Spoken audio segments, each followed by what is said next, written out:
Hello, hello, hello. We are going to read the new chapter of Attack on Titan.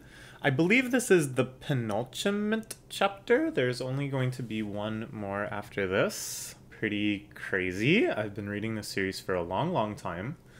Since around when the first season of the anime came out, I was like, I don't want to bother watching this anime, but everybody's talking about it, so I'm just going to be a cool kid and read the manga instead.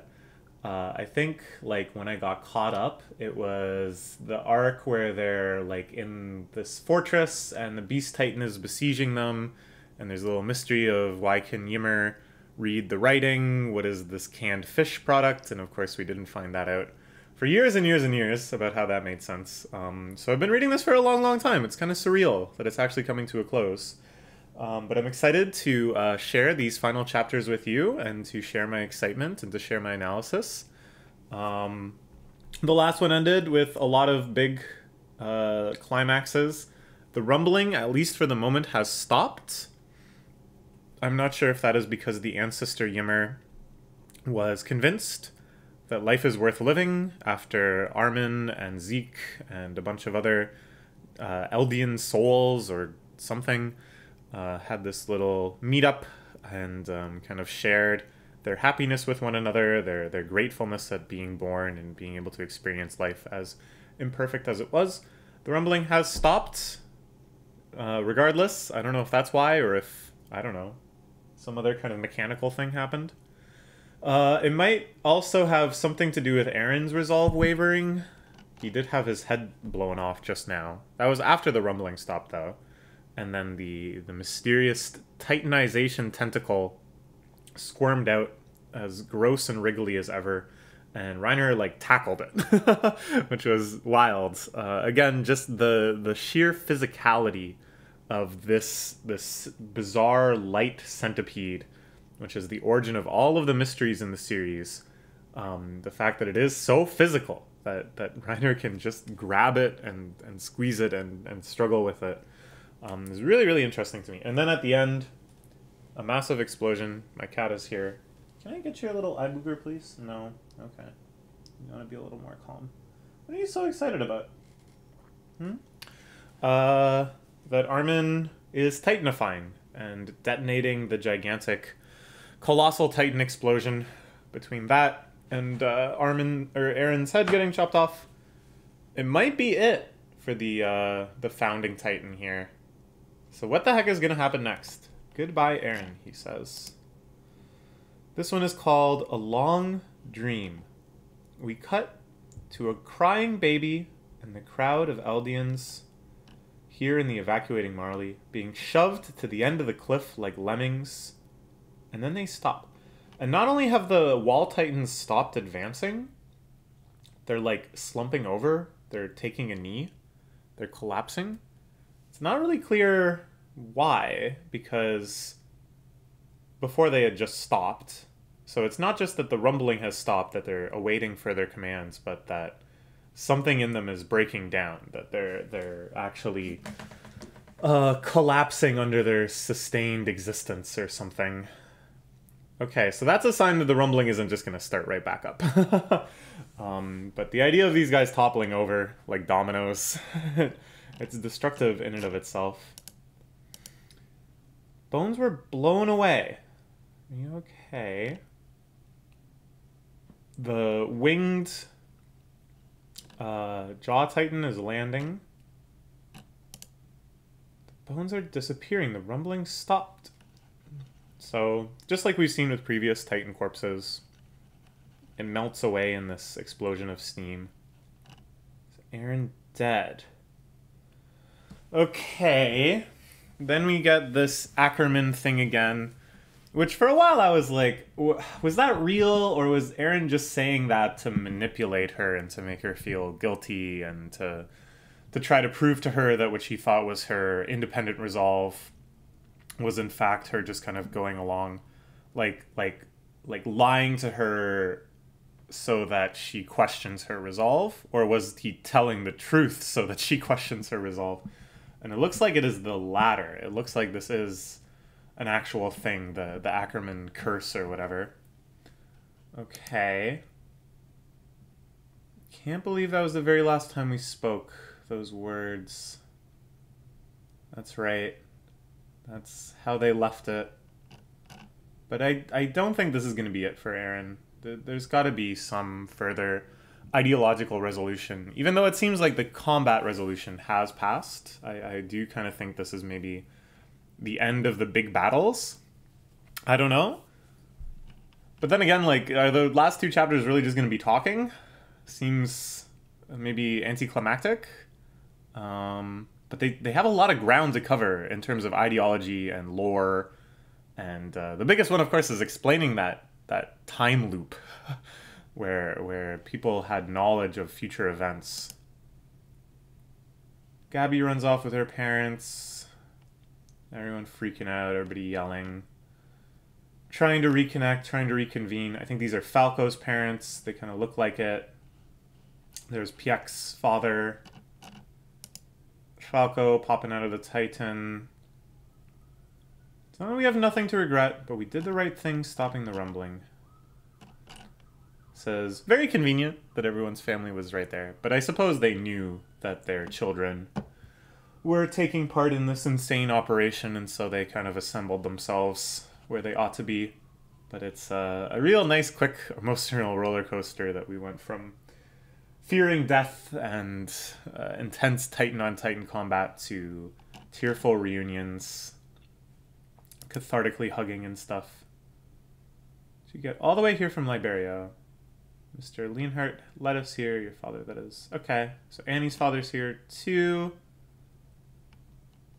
Okay, so the glowing centipede. Reiner versus the glowing centipede. The ultimate final matchup in Attack on Titan. The true final boss. This essence of all Titanization still has to be dealt with. I guess it would be a little too easy if it got annihilated in the explosion as well. And Armin, of course, is out there too. There's our Colossal Titan. Reiner was already in pretty rough shape because he had been fighting like the entire cadre of Warhammer Titans. And there's that one shot of him just skewered in every which way by their weapons.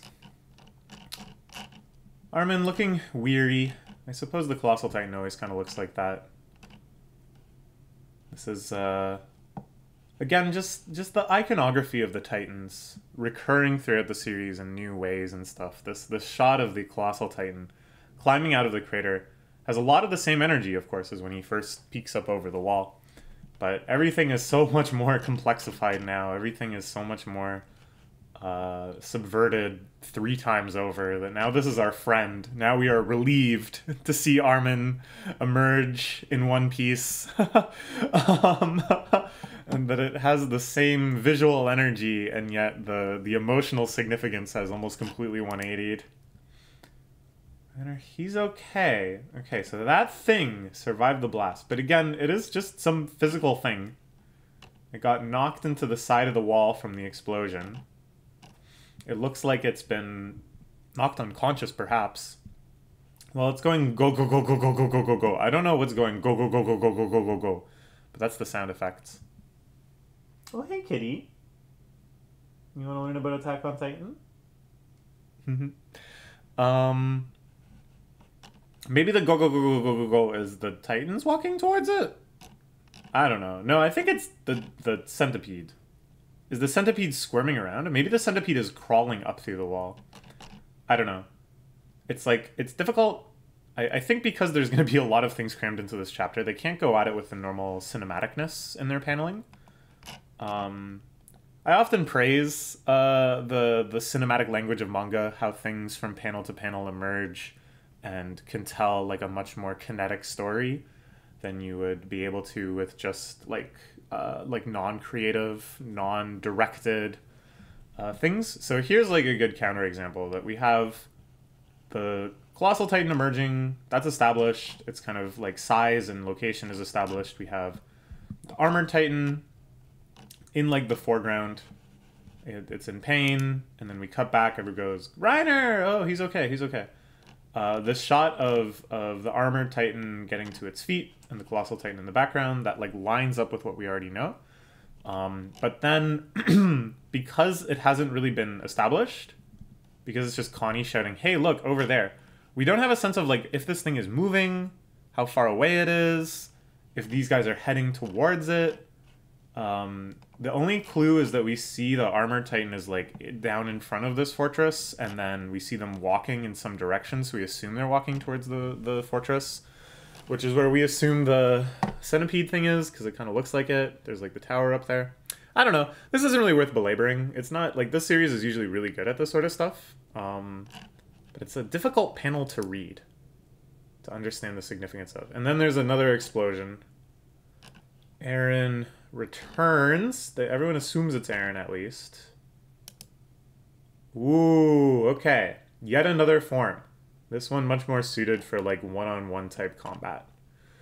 Looking somewhat like the Colossal Titan. The proportions are quite like the Colossal Titan, but with like the freaky face and long hair of the Origin Titan, the Founding Titan, and then of course the Attack Titan's menacing stare lifted directly from Eren. It's funny to me that like for the most part they've really resisted making the Titans look cool or badass through like traditional metrics, where you know that could easily lead to more merchandising opportunities, more action figure type stuff. I suppose they just bank on the human characters for that kind of thing. It's like a million figures of Levi being able to swing around. But look at this. It's so like awkward looking. The proportions are so weird. Its arms are so thin and stringy. Like it doesn't read as like, ooh, cool last boss. They're really banking on this like Titan iconography, that its weirdness and its titaniness will make it imposing enough. And I think it works. I think it works. I'm really glad that they consistently move in that direction, and they've never gone in the direction of making the Titans look like Gundams or something. Can't let that glowing thing come in contact with Eren. We don't know what might happen. It might reactivate the rumbling. Okay. You have to kill that glowing thing. Okay. So we still don't really know what it is. We should be going for it. Eren, you all realize that, don't you? Okay. Even though they're having these tearful reunions, they have to be cut short. They have to go back and fight. This feels like a Final Fantasy game where you beat the final boss, and then, like, Necrozma or whatever. What was that guy's name? Necrozma is not correct. In a couple of Final Fantasy games this happens, where you beat the final boss, and then just this thing pops out, and it's like, surprise! I am the true incarnation of all evil. Now you have to fight me. And there's usually a scene like this, where everybody is like cheerful and happy and hugging and crying, and then they're like, oops, we gotta fight again. Why did it come to this? So basically, yeah, I think they're hoping that they can just kill this weird worm, and then maybe Eren can live. They still might be holding out hope for that. But the more pragmatic people are like, no. We don't know what the hell this thing is. Maybe it is invincible. Surely it is extremely ancient and weird, and we don't understand the first thing about it. Whereas Eren is just some big Titan doofus. We can punch him in the face. I heard it's an old injury. Shot all your bullets to this guy, we'd still be killing each other. Okay, so this was the conflict happening kind of at the top of the fortress. Made enough mistakes. Let's work together to live through this. Annie shows up. Tearful reunion. Some gas is flooding in. Smoke? Gas? Something? What's that smoke? This is the centipede is decaying or something and releasing the smoke. Is this smoke gonna like titanify everybody? That seems to be, you know, something that happens in the series whenever something weird happens. Everyone turns into a titan. Oh no, you drank my spinal fluid. Guess what? Caw-caw, you're a titan. Oh, there's this town. Just everyone turned into a titan. I knew that was explained, but I think that was also spinal fluid. And so maybe this weird smoke gonna titanify everybody. Isn't the same smell as when a titan dies. It's the same as they did in Rekugo. Yeah, okay, everybody's gonna turn into a titan. That's the village I was talking about. They need to escape. Doesn't work on people of the Ackerman clan, those who already possess titan powers. You of all people should know what we have to do now. I don't know. I guess Piek knows, but I don't know. They just like themselves are gonna go fight. Like only people with Titan powers and Ackermans are gonna go fight the glowy centipede because it's like safe for them to do so. I'm not sure why she would say no. That's too much though.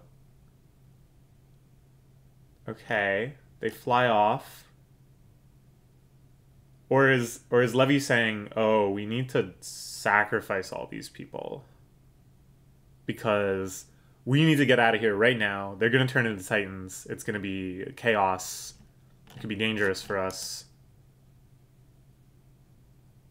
Yeah, I think that's it. They're all these people are just getting sacrificed. And they couldn't even take other people because they'd already breathed in the gas. So it's just like inevitable they're going to Titanify. So if they let them climb up on Falco, kaboom, they turn into Titans. That's definitely GG. Wow, okay, wow. That was really quick, big tragic end to like a lot of really major characters. Gabby is there. Jean is there.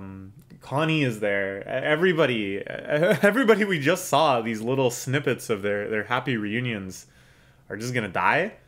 Also, is Falco charging a laser blast out of his mouth? He looks like a Panzer Dragoon. Okay, what the hell?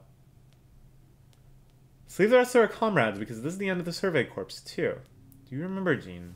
The night of the Survey Corps entrance ceremony. It's all your fault, you know. The fact we ended up saving humanity. Alright. This is kind of neat. Again, like, very, very iconic imagery from the series. A bunch of, like, dumb, small Titans popping out every which way into a city and causing havoc. We've seen this many times before. We've seen this kind of destruction before. But again, the emotional significance has changed so much that before it was like, the enemy has arrived. How will we navigate and win this battle? Now it's like, oh, our friends are all dead. There is no hope to be reunited with our friends and family because this is what they have become. Okay. These are really good shots. Just Titans falling everywhere. There's no way that just happened. That was so fast. That's something that earlier in the series easily would have been like a chapter-ending cliffhanger, right? And perhaps even a whole chapter between, we got gassed. Whole chapter of talking and reconciliation and stuff, and then boom, now we're Titans. But the pace that they have to keep up to get it done, and I believe just this in the next chapter. This is wild. What the hell just happened? Yeah. No, it's coming for you too. They've all Titanified. They're all jumping down the tower at the behest of this weird centipede. The centipede is displaying much more like strategy and like awareness and stuff than I anticipated. It seemed to know that there was a big crowd of people up there and that it should start deploying the gas now at this location. And now it seems to be like, okay, I've finished that job, now I'm going to flee. I thought maybe it was just acting purely on like very, very basic instincts. But it seems like it has some sort of agency, some sort of intelligence. I don't know if that's like Ymmer's intelligence. But if it was Ymmer's intelligence, it seemed like Ymmer was kind of like cool now with like living, letting people live, and oh yeah, Leaf and baseball and stuff. So why would she then make her centipede self rampage around and cause havoc? I don't know. Okay. Or maybe I'm misinterpreting it. Maybe it is just a strange, dumb creature, and this is just some of the behavior it displays. Fucker called in an army. Okay, so in Reiner's mind at least, this is all very deliberate. This is a completely wild shot right here. This is like, I keep talking about like, ooh, they're reviving the classic iconography. Iconography? Yeah, there we go. They're reviving the classic iconography to kind of like subvert it. It's like, oh, this familiar image means something totally different. Here it's like, what the hell am I looking at? It's close. The things we've seen before. But instead of the armored titan squaring off against the attack titan, or the attack titan squaring off against the armored titan in an army of other titans, it's the armored titan against this? This thing? Okay. You really like hell, don't you, Aaron? Fine, have it your way. Until the very end, I'll tag along. Then the big guys are squaring off while Armin wrestles with a slug thing. They do this weird... This looks like an embrace, honestly. Okay. Alright, I don't know. This is wild. Sure. They're gonna fight. It's big boy versus big boy. This is the long-awaited promise of Attack on Titan. As soon as he saw that big boy looking up over the wall, he thought, what if there's another one as big? And then they fought. We've been waiting for it. We've been waiting for it. But it's never happened this straightforwardly. It's never been this straight up Colossus versus Colossus. At the bottom, we have cactuses. Cute. Connie, Jean, Gabby, your mom, recognizing their distorted, titanified faces. Such is life. This is the way of the series. It's like every time you almost forget about a horrifying aspect of Attack on Titan, they'll needle it right back in there. Pieck jumps down and bites the weird thing. Will their efforts ever be rewarded? Over there, it kind of looks like the two bro titans are just like, yeah, yeah, yeah, woo! I don't know. But no, they're fighting. They're fighting with their scrawny little arms. Mikasa's headache is splitting her mind right open. But they are the only ones left that can kind of go on this assassination mission. Mikasa thinking of the child Eren underneath the tree where they all raced. I want to go back. I want to go back to our home.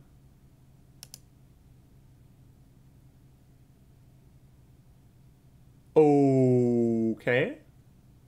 Now this chapter's title is A Long Dream. So, but there's no way at all that they'd be like, surprise, it was all a dream. I used to read Word Up magazine. No way. This is gonna be the dream. Mikasa has lapsed into a dream. When did I fall asleep? Yeah, this is like some Evangelion, late game Evangelion stuff where we have like Asuka running to school with the toast in her mouth. No, Rei was running to school with the toast in her mouth, and all these like weird fantasies just start coalescing, and you feel more and more detached from reality. Caught us a nice big fish. So why are you crying? I'm thinking, is it really okay for me to be here? So it's like she knows she's dreaming. There's nothing else we can do. Ever since we left everything behind and made our escape here. Okay, so it's not like, oh, this is a world where Titans don't exist. It's not even like, oh, this is a world where we've just lived in Paradise Island and we remained ignorant of the world outside the walls. This is now... The split seems to have happened after Eren launched the surprise attack on Marley. No. I guess it happened... I guess the split happened before that. When they made it to the ocean, they'd kind of like liberated Paradise Island. And then they could have had the option of being like, alright, well, that's it.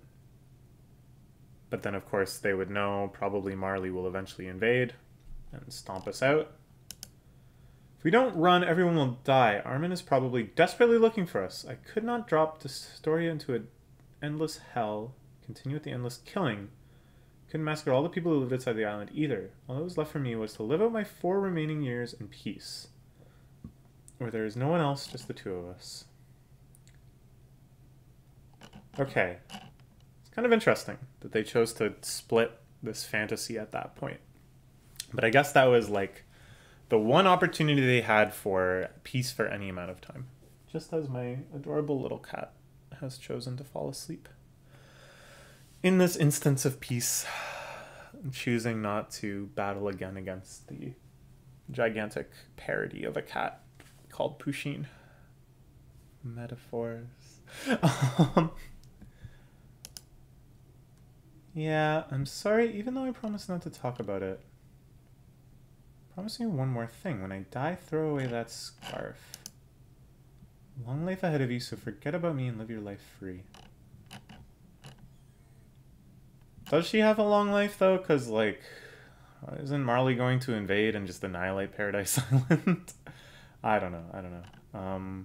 Maybe they won't if they can somehow show Marley that Eren is dead. But at that point, they didn't really know about the whole specialness of Eren's lineage and such. Please, Mikasa, forget me. Okay, back to reality. Just non-stop chaos. Punch in, and it looks like Eren is armored on his fist. He has like the armored titan, brass knuckle kind of thing going on. Reiner fighting endless hordes of titans along with Annie. She puts the scarf back on. I can't. Eren is inside the mouth. Do it. Everyone help me out. Okay, this is it. Understood, Mikasa. They jump down. They're just looking for one opportunity for her to get in there and assassinate Eren. She has to go against this whole Ackerman encoding, imprinting thing. Levi fires off a rocket thing. They crack open the tooth. There he is inside with his weird giraffe neck. Okay.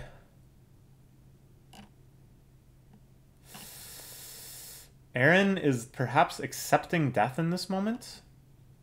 It's hard to read his expression. Or maybe he knows in the end Mikasa will hesitate.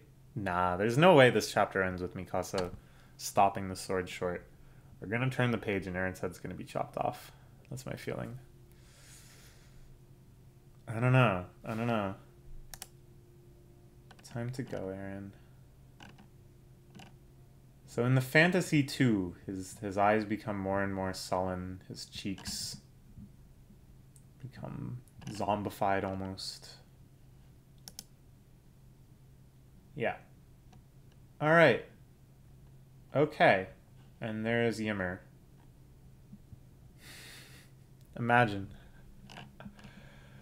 sending just this image back in time to someone who just finished reading the first volume of Attack on Titan. They're obviously inside a mouth. Mikasa is making out with the decapitated head of Eren. They'd be like, hey, I recognize those characters. They just look older. There's just some random little girl standing there smiling. Okay. What's going on? Okay, so seems like maybe this is the end of Eren. It would be kind of a big walk back if they still get a chance to chat with him and stuff after this. So maybe it'll be more like we don't get a full ideological conclusion. We don't get to see Eren really state in less apocalyptic terms what he was trying to achieve and make some point of reconciliation and understanding between the whole cast. Maybe that was a pipe dream to have everything end so happily. But it looks like they won. The good guys won. There's going to be no more rumbling, no more Eren going around punching stuff. I guess they can still fight that centipede thing, and maybe we'll learn a little bit more about what the centipede is. Seems like it's not Ymir, because Ymir is standing there smiling. And we can see her eyes and stuff too. So obviously this is kind of like true Ymir. Like we're she's not misled, she's not full of doubt, and she's not, just following somebody else's orders now, but she's true to herself or something. I don't know. Yeah, she's just making it with that head.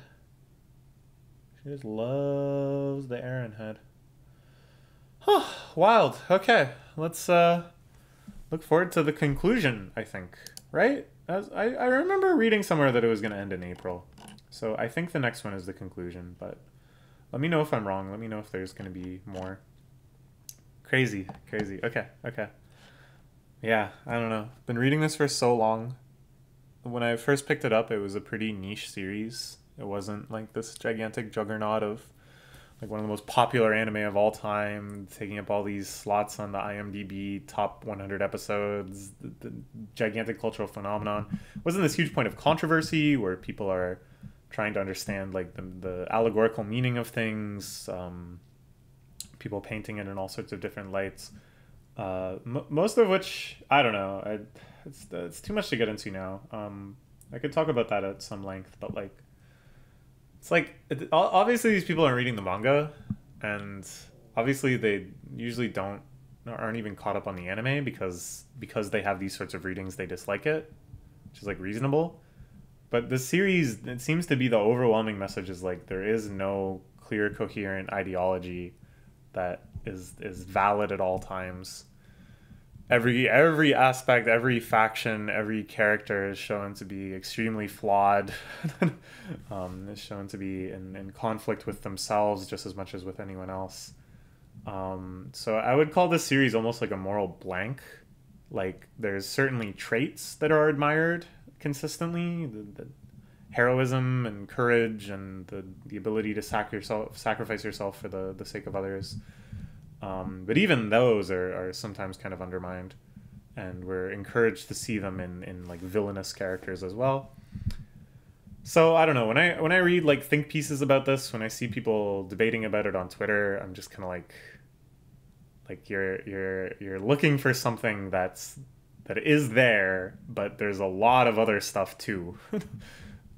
Such that I really have a hard time saying this series is trying to prove blank. The series is about the virtue of blank and the evil of blank. I don't think there's any words that can fit into those sentences. But it is interesting. It'll be very interesting to see what kind of cultural legacy this series has, how it's seen in years to come, how people approach it now that it's over. I guess the anime is in its final season now too. I guess this all lines up timing wise, that the manga is about the end. The anime is, I guess, going to run until the end of April probably. I don't know. Okay. I don't know. I guess that's all I have to say. Let's look forward to the next one. Bye bye.